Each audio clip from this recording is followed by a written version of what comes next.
I'm Cayman Jason. Today we're going freediving.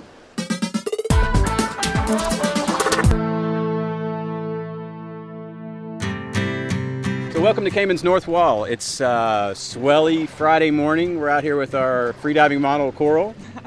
We're going to be doing some freediving shots with her this morning, and today's all about perspective. So we're going to place Coral beside this deep vertical north wall, and we're going to show the viewer the perspective of the shot, but we're also going to give the viewer an idea of the incredible visibility we have here in the Cayman Islands. The sun's low in the sky. Conditions are, aside from the surface chop, conditions are perfect. So let's go do it. You ready? I'm ready. Let's go.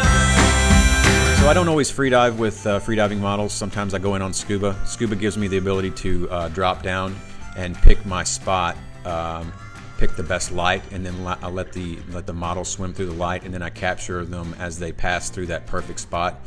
The advantage I have with freediving is I'm not stuck in one spot. I can actually chase her up and down, and that's sort of what I wanted to go for today. And also, freediving is inherently dangerous, and it's always best done in buddy pairs.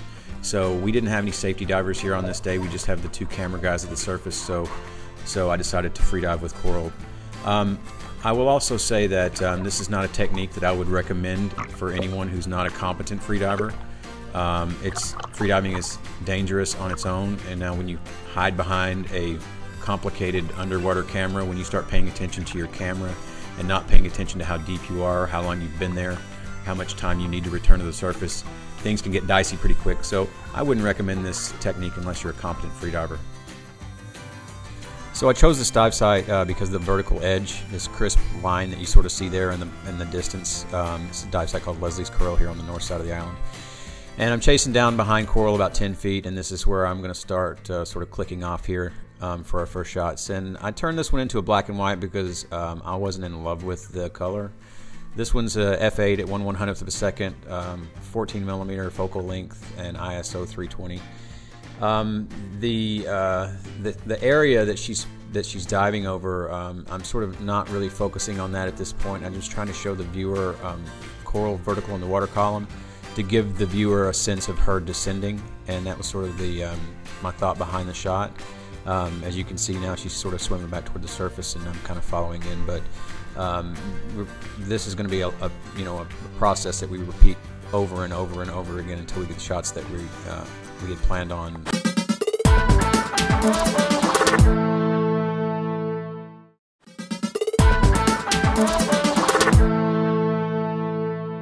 So check out these light rays.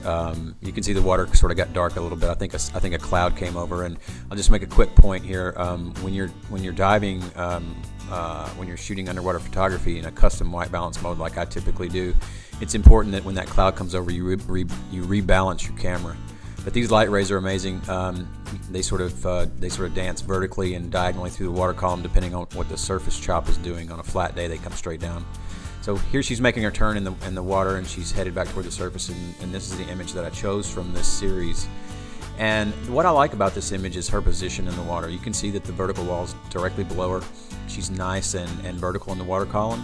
And also you'll notice that I try to reach up with my lens a little bit and grab some of that sunlight from the surface. I think it gives the image a better feel. It makes the image more dynamic. And if you're shooting for, let's say, an online photo contest, or if you're shooting for Instagram or something like that, you want to get as much dynamic range in your image as you can, because when you put 20 or 30 images beside one another, your eye is going to be instantly drawn to the one with the most dynamic range. And that's a trick that I like to use a lot, is reaching up with, shooting those verticals, reaching up with the lens and grabbing some of that sunlight from the surface. And you'll also notice that we've captured some of those diagonal light rays in the image. It's kind of hard not to when you're surrounded by them, and that's one of the reasons why we dive at certain times of the day, so we can get those light rays in the image, because it just adds that extra layer of interest to the image.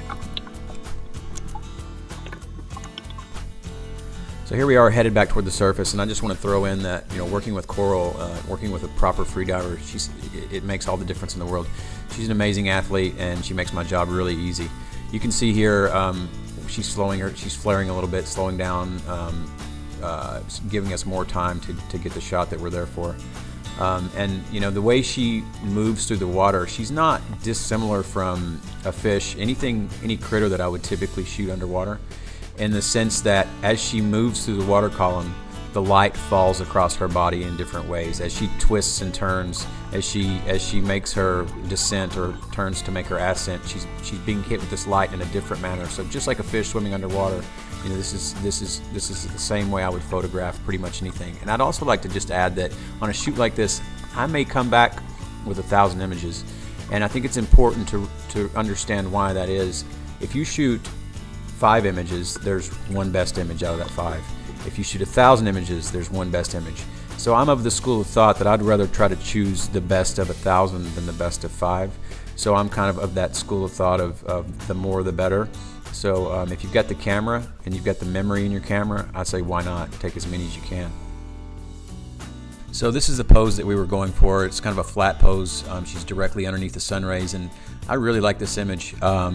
She takes direction very well, and this is kind of what we had discussed on the surface prior to this dive.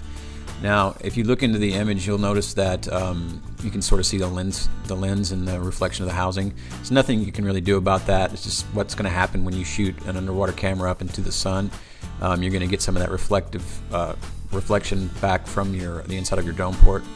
One other thing I'll say about this image is back to that, I shoot a lot of images. You know, I'm shooting 7 frames a second here, and you know, the three frames before this image and the 3 frames after this image, they were all great images, but this was the best one. And I was able to choose this because I shot, you know, a lot. So for me, it's going to always be, you know, get as many as you can while you're down there, particularly in a situation like this. Now, for me, you know, I'm lucky enough to live here in the Cayman Islands, and I can get out and go do this every day. But if you're on holiday and you're visiting, you know, some location that you saved up for 6 months to a year to visit, you know, get your camera settings down, get in the water, and then shoot away. You're going to have a better chance at getting that shot, at getting the perfect position on the turtle, the angelfish, whatever your subject is, the more you shoot. So get your camera settings down and then fire away.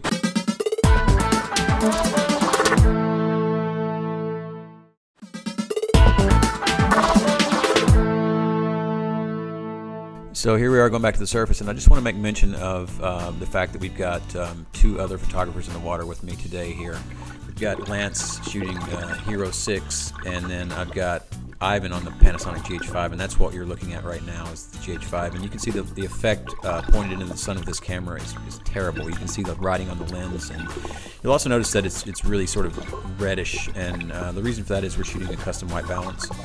So that the image at depth won't be all blue and monochromatic, so it's going to be a little bit warm at the surface. So here we are making a turn, and we're going for the shot, and this is what we got. I really love the image. I love how vertical she is in the water column here, how she's got her arms out 90 degrees to her body, and really couldn't have picked a better spot to get her dead center of the sun and those light rays. And when I'm chasing her down, I'm trying to get in that perfect spot so that she lines up between me and the sun, and that's really what's in my head on a shot like this. The settings were the same, so I didn't really change anything in camera. I just tried to line her up dead behind the sun. Heading back to the surface, we're still shooting, and she's still trying to hit that pose. So she's got great control here. You can see that she's kind of putting her arms out and spreading her fins out a little bit, and that's slowing her ascent. And you can see here that this is really one of my favorite images of the shoot. I like this one better than the other because of her position in the water. She's sort of kind of facing into the light rays, and you're trying to, I'm shooting the same subject in the same area, but she's different in each image, and that has to do with her positioning in the water, how deep she is, and how the light falls across her body. And this, for me, is my absolute favorite image of the day. I like all of them, but this one I think is the best. It's funny that in reviewing this footage, I knew when I got that last shot, I knew that was really the shot that I was kind of after, and that's evident by this little quick high five on the surface. I was like, yeah, man, we got it. Awesome job. That was the shot. That's what we came for. But we shot a few more. These are similar, different but similar to the last images. I think I have a little bit less f-stop in this image, and the only setting that I allow the camera to do on its own is when I'm shooting into the sun. I'm typically shooting in an auto ISO, and that gives me the ability to change directions without worrying too much about it. And with my Canon 5D Mark IV, I don't have to worry about the image getting too noisy in auto ISO, especially because I'm typically shooting into the sun. ISO on these images, on almost all of these images that you're seeing today, is about 500, so it's not high at all. As a matter of fact, I've shot my Canon 5D Mark IV up around 6,000, and those are actually quite usable at that ISO. So that's it for this one, and until next time, this is the way I see it.